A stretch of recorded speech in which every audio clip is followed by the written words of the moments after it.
Jacob demeura dans le pays de Canaan, où avait séjourné son père. Voici la postérité de Jacob. Joseph, âgé de 17 ans, faisait paître le troupeau avec ses frères. Cet enfant était auprès des fils de Bila et des fils de Zilpa, femme de son père, et Joseph rapportait à leur père leurs mauvais propos.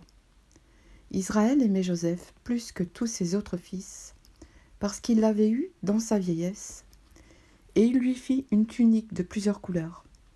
Ses frères virent que leur père l'aimait plus qu'eux tous, et ils le prirent en haine. Ils ne pouvaient lui parler avec amitié. Joseph eut un songe, et il le raconta à ses frères, qui le haïrent encore davantage. Il leur dit : « Écoutez donc ce songe que j'ai eu. Nous étions alliés des gerbes au milieu des champs. Et voici, ma gerbe se leva, et se tint debout, et vos gerbes l'entourèrent, et se prosternèrent devant elle. Ses frères lui dirent : « Est-ce que tu régneras sur nous ? Est-ce que tu nous gouverneras ? » Et ils le haïrent encore davantage, à cause de ses songes et à cause de ses paroles. Il eut encore un autre songe, et il le raconta à ses frères. Il dit : « J'ai eu encore un songe, et voici, le soleil, la lune et 11 étoiles se prosternaient devant moi. » Il le raconta à son père et à ses frères. Son père le réprimanda et lui dit : « Que signifie ce songe que tu as eu ?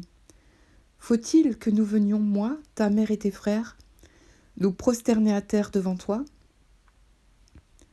Ses frères eurent de l'envie contre lui, mais son père garda le souvenir de ces choses. Les frères de Joseph, étant allés à Sichem pour faire paître le troupeau de leur père, Israël dit à Joseph : « Tes frères ne font-ils pas paître le troupeau à Sichem ? Viens, je veux t'envoyer vers eux. » Et il répondit : « Me voici. » Israël lui dit : « Va, je te prie, et vois si tes frères sont en bonne santé, et si le troupeau est en bon état, et tu m'en rapporteras des nouvelles. » Il l'envoya ainsi de la vallée d'Hébron, et Joseph alla à Sichem. Un homme le rencontra, comme il errait dans les champs.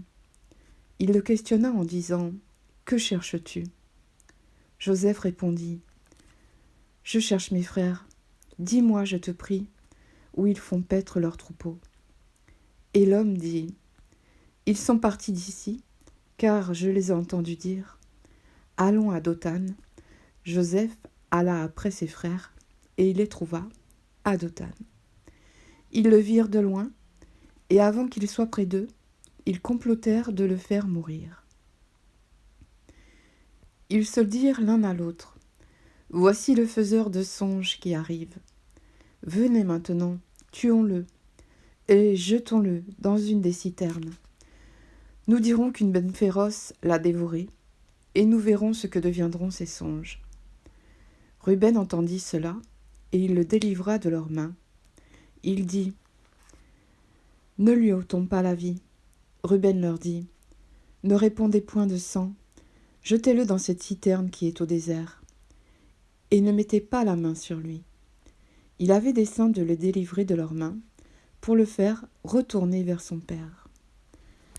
Lorsque Joseph fut arrivé auprès de ses frères, ils le dépouillèrent de sa tunique, de la tunique de plusieurs couleurs qu'il avait sur lui.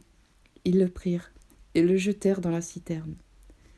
Cette citerne était vide, il n'y avait point d'eau. Ils s'assirent ensuite pour manger. Ayant levé les yeux, ils virent une caravane d'Ismaélites venant de Galade. Leurs chameaux étaient chargés d'aromates, de baume et de myrrhe qu'ils transportaient en Égypte. Alors Juda dit à ses frères : « Que gagnerons-nous à tuer notre frère et à cacher son sang ?